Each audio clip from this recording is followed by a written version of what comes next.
Welcome to today's episode of People and Strategy.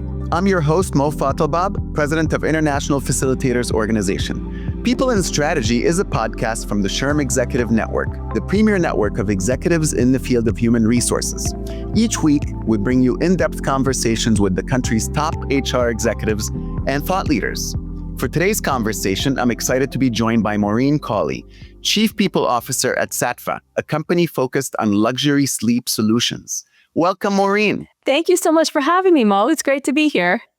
Great to have you with us. Maureen, I want to start with a little bit of your career journey. Tell us how you got to where you are today. Sure. So I joined Saatva about 4 years ago, March 2021. And the mandate was to help bring our values to life for the team. So to get to that point was a journey through HR, starting in a Target store in Bethel, Connecticut, making my way through corporate positions, and then finally being ready to assume a head of HR role for a growing company like Saatva.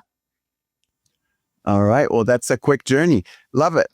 So in this current day and age, we have a lot of change happening. We have AI, we have executive orders, we have natural disasters. What has been your approach when navigating through difficult times such as these? Yeah, it's a great question, Mo, because when you say difficult times such as these, it's really a 5-year question. So if we think back to 2020 and the change that came 5 years ago, which none of us could have possibly been prepared for, and then all of the after effects that we've been living through, people are experiencing a lot of change fatigue. And so I think it's incumbent as us, particularly as HR leaders, to try to create a stable environment wherever we can. And so what we find is creating stability doesn't mean avoiding change necessarily, but it often means avoiding unnecessary change and helping to direct our team's attention so that they know what they need to pay attention to, what they need to address, and what they can deprioritize. In all the noise and clutter and headlines and all the distraction that comes out, helping the team to stay focused really is a key driver of stability for us. And can you share a story about how you navigated a specific challenging situation? Sure. So I gave some thought to that question, and I remember the job that I had before Saatva. I had joined as a head of HR, a small data-driven marketing firm in Manhattan. And I was so excited about this job. They hired me to help them control millennial turnover. So they hired all these bright students right out of college, and they were finding that they were having a very hard time retaining them beyond 12 to 18 to 24 months. They hired me. They knew I could help. I knew I could help. I was so excited. I joined right around Labor Day. October of that same year, my boss, the head of the organization, called me in and told me he had some great news. We were being acquired by a Fortune 1000 company based out of Minneapolis. And it's going to be great. There'll be opportunities for clients, opportunities for the team, opportunities for me. And we need your help with due diligence. So I was excited. I went home. I said to my husband, Liam, great news. This company I just joined, we're being acquired. And I must have sounded so naive because he looked at me and said, Maureen, are you going to lose your job? Uh-oh. And it was a great question that I hadn't considered because of how positively this acquisition had been framed to me. But it gave me a really strong lesson in, framing is one thing and then the reality is something else. So in this instance, the leadership team did such a nice job of setting the terms of the deal in advance that we were actually able to retain the team. I stayed there for 4.5 years post acquisition. Most of the team stayed on as well. And I can tell you that it wasn't easy. And you can only imagine that the amount of change that comes to employees when something like an acquisition or, a global pandemic, these kinds of things that seem to be coming out of left field and happening with more and more frequency, balancing through those challenges is hard, but I really do believe it makes us much more resilient as leaders and actually as organizations as well. I love that. So something you talked about is an expertise in retaining people, especially millennials. I'd love to learn some of your lessons on how you do that. Well, it starts with listening. I do believe it sounds very simple. You have to understand as an HR leader that you can't retain all the high potential talent that you want to. You'd love to retain everybody throughout their career. You'd love to see them grow for 20 years or more.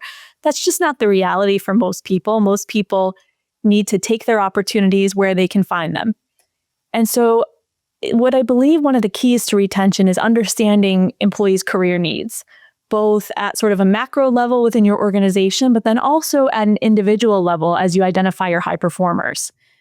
Because what can happen is if you are very skillful about creating career paths and helping your employees to see where their growth can lie, whether that's inside of the company or outside of the company, you're removing a friction point. Because if employees see HR as pure only working for the company, only looking out for the company's best interest, they want to keep me here whether it's good for me or not, you won't connect, you won't make progress, and you'll actually find yourself in conflict sometimes with high potential employees. If you can be seen as a partner and allow the organization and the employees to recognize that you really want what's best for both parties. So if you're a high performer and you're thriving here and I can keep feeding you new opportunities, you might as well take them and keep growing as high as you can. If you're finding that you're sort of topping out at the organization, we don't have to kind of reframe that and pretend that that's not a reality. If it is, we can work together on developing your pipeline beneath you, helping build the bench, creating new opportunities for all the employees who will have to step in when you do eventually step outside the organization for your next opportunity.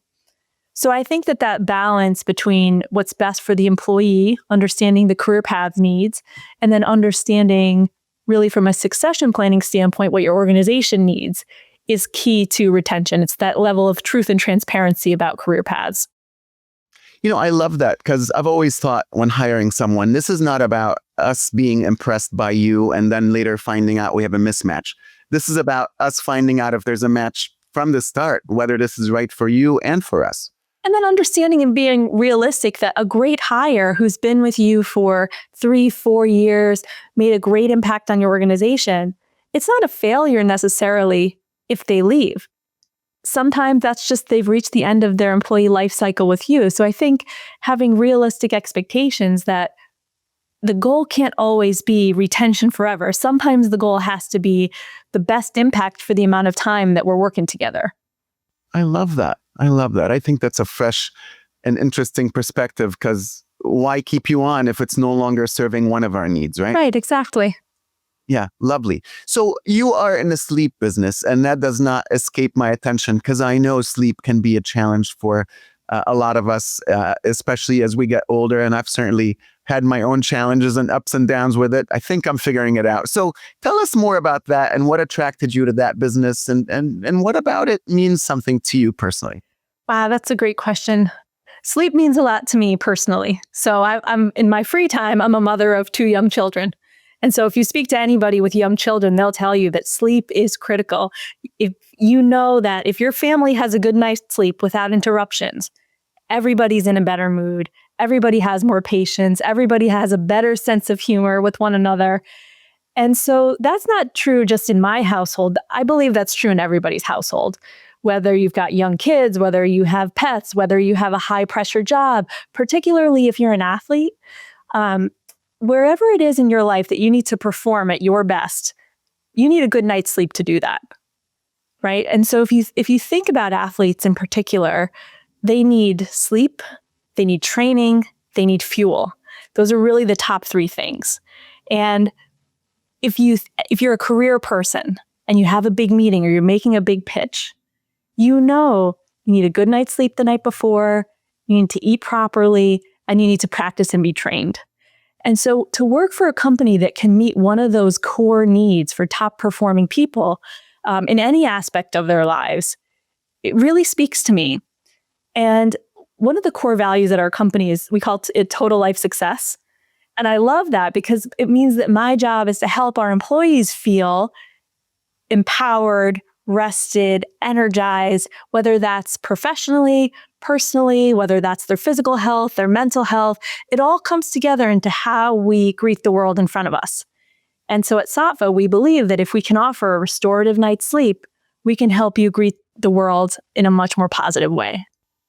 So from an HR perspective, how are you applying that for all the employees at Saatva? It really starts, Mo, with a great product. Because if there's integrity in the product and you really believe that what we are offering lives up to its brand promise, whether you're designing the website, whether you're talking to customers on the phone, whether you're talking to customers in the viewing room, you have something that you can stand behind. If you've ever experienced an organization where that's not the case and the salespeople are trying to sell widgets and, the tech team's just trying to get their paycheck, it really is hard to build a strong culture on top of that. So as an HR professional, I'm grateful that the core of the business and the product lends itself to integrity throughout the entire business model. What do you think HR should think about as it relates to wellness when we talk about the sleep component? So a lot of companies and a lot of the podcasts we've had, we have a lot of CHROs talk about the importance of mental health and physical health and being supportive, not even just for their employee, but the employees' families in some cases. How can they bring sleep into that conversation? Because I haven't heard that before, but I think it would be really interesting because, as you said, it drives so much of how well we do when we wake up and actually go to work. If you think about it, Mo, when's the last time you heard someone ask, "How are you today? How are you?" And the person says, "Oh, I'm tired. I'm tired." It's culturally, we've sort of made it very glamorous to say, "I'm tired. I'm overworked. I'm exhausted. I didn't sleep well. I just got 2 hours of sleep last night." That's not actually healthy. And so for us at Saatva, we don't glamorize overworking. So I promise you, there are not merit points. If you email me at 11 o'clock at night, I'm not getting that email and saying, "Oh, wow, good for you, Mo. You're really up working hard." I'm looking at that and saying, "Mo, are you resourced appropriately on your team? Do you have enough time to focus during regular business hours to get your work done? Or is it one of those times where you're crunching on a project and you are a late night owl focus person?" That's fine. But to understand culturally what we value. And that's not something that I can just talk about to the team. That's something that every manager has to understand and respect. If you think about a retail team, for example, consistency in scheduling is very, very important.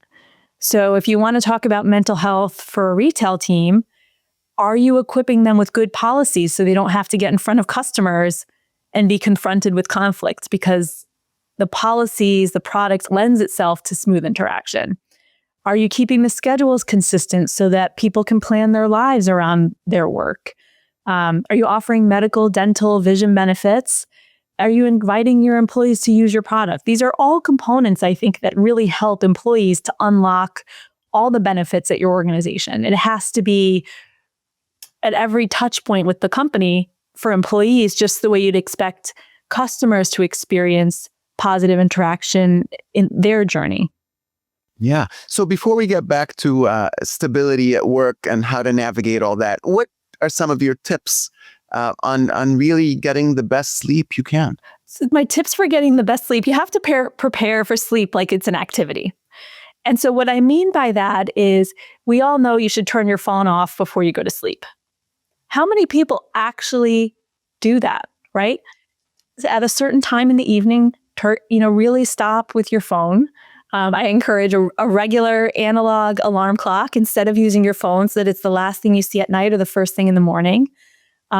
Make sure you've got good pajamas, you've got good sheets. Obviously, you need a great mattress. Make it dark, right? And establishing the routine for yourself, even as an adult. We all know that children, for example, need routine in their night. As an adult, to instill those same routines and ensure that you're really preparing for sleep actually does unlock a great night's sleep. Wonderful. Thank you for those tips. And I think having a cool room is also one of those things that you said. If you can. And, some people, you live in a warm environment or you don't have control over your heat. What can you do? Can you get a fan? Can you crack a window? There are, within your control to bring in some coolness. Absolutely. Yes. Thank you. Good stuff. So back to creating a culture of stability during turbulent times. What tips do you have to offer to other HR leaders? I think when we're talking about creating a culture of stability during turbulent times, which is, I would categorize the last 5 years as quite turbulent, focus focus priorities, I think, is key for HR leaders. So prioritizing and ensuring that your team knows what the North Star is really allows them to filter out distractions. And I often think stability doesn't mean avoiding change. It does, to me, mean avoiding unnecessary change. So as leaders, we're responsible for helping our employees focus their attention. And so if every new idea is presented as a new company direction, it's exhausting for the team. They're already dealing with all the external noise that's happening in our world.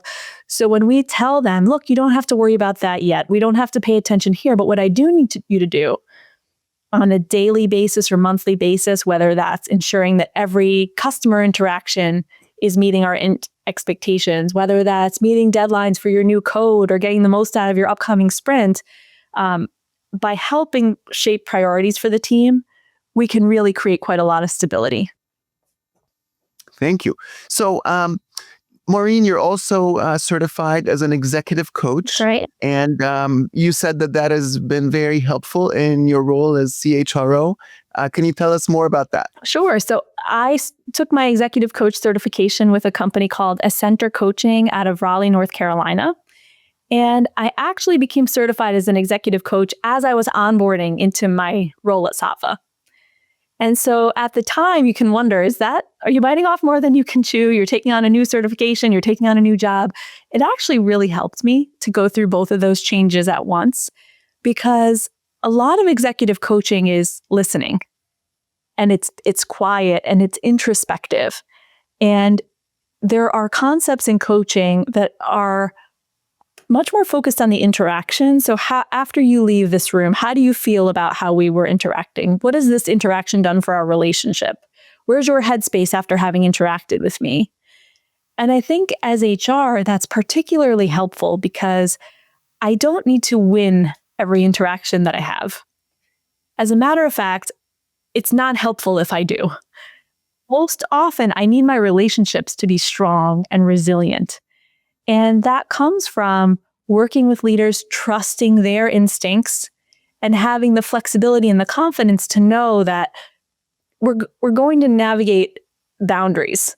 And you might have ideas that I think are way out of bounds, but I have to trust you to work through them and come back in. And leaders most often do. So for me, the mindset that comes with executive coaching has been tremendously helpful as a head of HR. I'm curious, how many times, or can you think of an example where somebody has said to you, I didn't like the way that conversation went? Absolutely. Absolutely. Yeah, absolutely. And I think the coaching mindset gives you the opportunity to know when it's happening, right? When you know you're in an interaction and the wheels are just coming off and you're in conflict. And I think oftentimes knowing we can end this call, we'll come back, right? Maybe emotions are high. Maybe we need to revisit this. Maybe I'm surprised by your interaction and I need to kind of take a little space to anticipate where this conversation is going to go. But allowing that time can be abundant and we don't have to muscle through if that's not ultimately the best for the company and the relationship. What's been really helpful at Saatva, Mo, in that way is we've introduced, most of our leaders have read the 15 Commitments of Conscious Leadership. So the very simple concept of above the line and below the line and that common language. So if you and I are having an interaction and my behavior is dropping below the line and it's no longer becoming of a leader, you can call me out and say, hey, Maureen, I think you're below the line on this. And it gives me the opportunity to call back and consider how I'm showing up in the interaction. Can you give us a little more detail on the above the line, below the line model? It's beautiful. I'd love to just hear your words to help our audience understand it a little bit better. Sure. So the way that concept works is the above the line mentality is that my life is happening. Things are happening by me, meaning I'm a participant in the way that my life is playing out. Below the line thinking really is a victim mentality of things are happening to me. And so if you think about your work in terms of partnerships, and if you think about how you can be in a driver's seat in any conversation, because you can always control your own behavior. It allows you to show up as a leader who is collaborative, who's fun to work with, who's outcomes oriented, versus someone who's concerned about themselves, concerned about their own outcomes, or blame culture. All of that would be below the line. I love that, but I'm going to challenge you for a second. Sure. So just yesterday, a friend of mine's like, I might lose my job because of what's happening with the executive orders, and I'm just not in a good place. So to me, that sounds below the line. How do you get somebody to go above the line when, in fact, maybe they're not in control of what's about to happen and they're just terrified by it? Yeah, I think that's a really great question. And I think we all have friends who are going through that situation right now. And to your point, it's not helpful to look at that person and say, well, buck up, where's your positive attitude? You need to be above the line. The concept of the above the line, below the line thinking is that we all spend time above and below. Where do you live? Right? So of course, when something tragic or objectively difficult is happening in this scenario, very, very objectively to your friend, we can accept the reality of the situation, but we can't live there. So what can we do? What can we do, right? You can never control if a company is going to do a reduction in force or eliminate your position. That's really a reality for all of us. We can never control that. We can control, are we updating our resume? Are we keeping our network fresh? How are we thinking about what's happening to us and using it to tell our career story? How can we propel ourselves forward? Maybe your friend doesn't wait to see, right? Maybe your friend starts applying to other jobs. Maybe your friend, starts to take action so that whether the outcome they're concerned about happens or not, they're better prepared. It's not easy, but it's important. Something else you mentioned from the 15 Principles of Conscious Leadership was, could the opposite be true? Tell us about that. That's my favorite commitment in the 15 Commitments of Conscious Leadership, because it requires you to expand your thinking. Take your friend as an example. If I could be losing my job, this is totally outside of my control. This is a horrible situation. That's a very real and valid way to approach it. What if the opposite were true? What if this were wonderful? What if this were the best thing that could happen to you? And now at this point, your friend is getting very annoyed with you. And it doesn't mean that it is. It doesn't mean that what you're saying to them is a fact and the opposite is true. It's just inviting the opportunity to explore that possibility.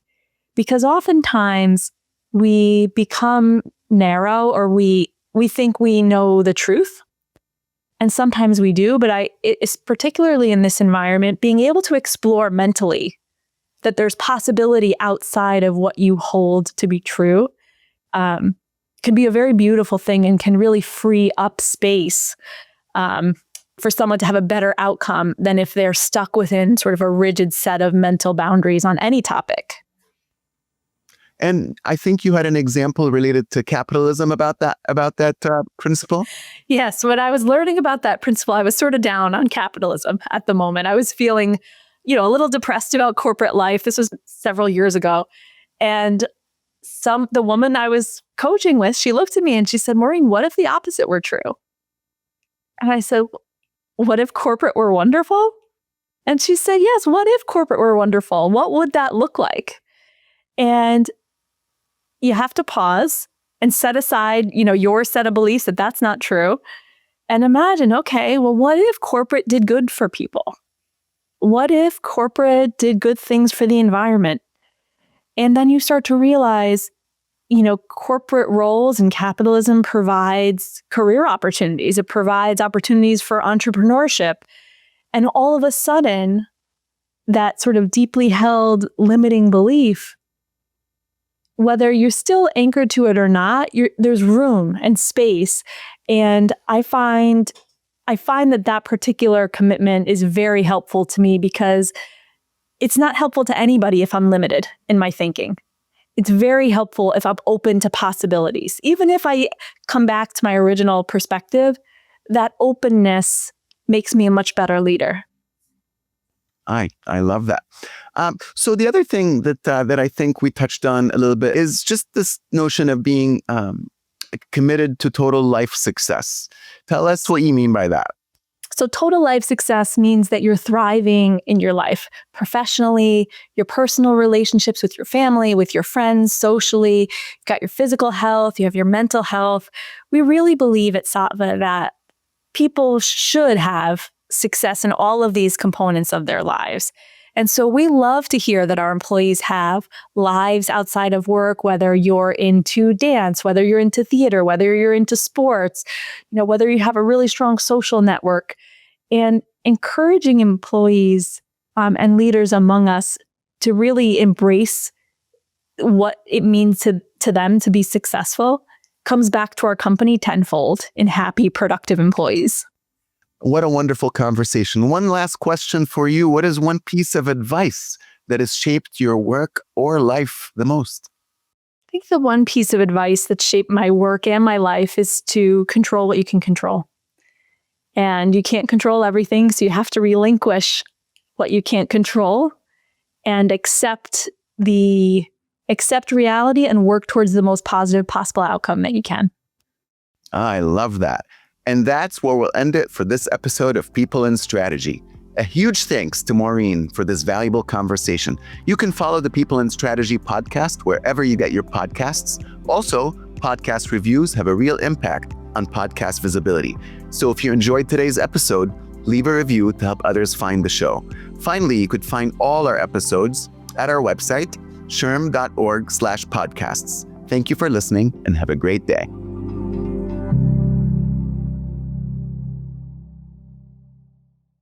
SHRM